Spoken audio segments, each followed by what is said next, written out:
everyone. Ayun guys, may PT sila.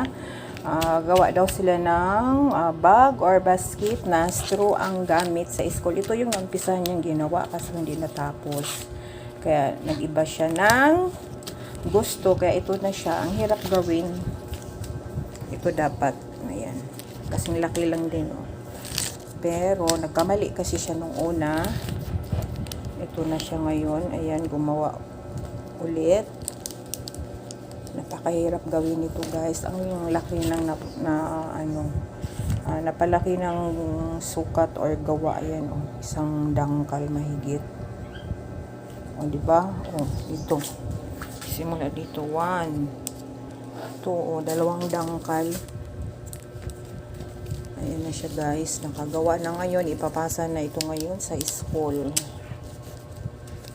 Grade 4 guys. Grade 4 student. Ayan, ang lawak. Oh, ang laki. Oh. Napakahirap gawin. Halos 1. Nakaraan pa ito nung linggo ang ano eh. Ayan, dikit. Ayan siya. Oh.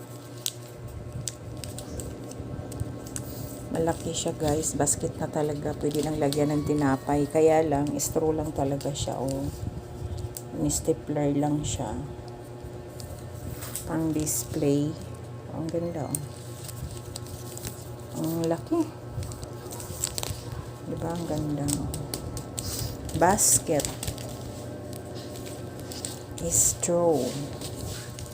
Ayan. Straw lang ang gamit yan. Nilagyan na lang ng design para maganda. Ayan, may bulsa pa siya. Oh. Bulsa pa siya. Oh. And, ayan siya guys. Ipapasa na ito ngayon. May lock. Ayan, lock siya. Lock natin. Ayan siya.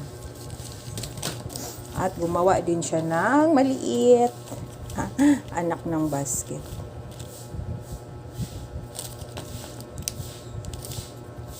Ayan guys, pinagpuyatan niya talaga ito guys na gawin. Ang cute ng basket na maliit talaga.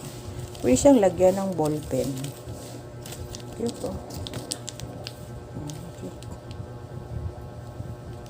Straw. Pero ito ang ganda talaga guys. Sa totoo lang. Malaki oh. Ang ganda oh.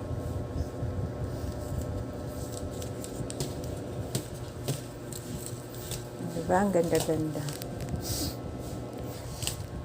Dapat nga yan oh. Straw oh. Straw lang po talaga yan. Napakahirap gawin. Alright, thanks for watching everyone. Bye-bye. May cute. Nakyutan talaga ako, promise. Laki oh.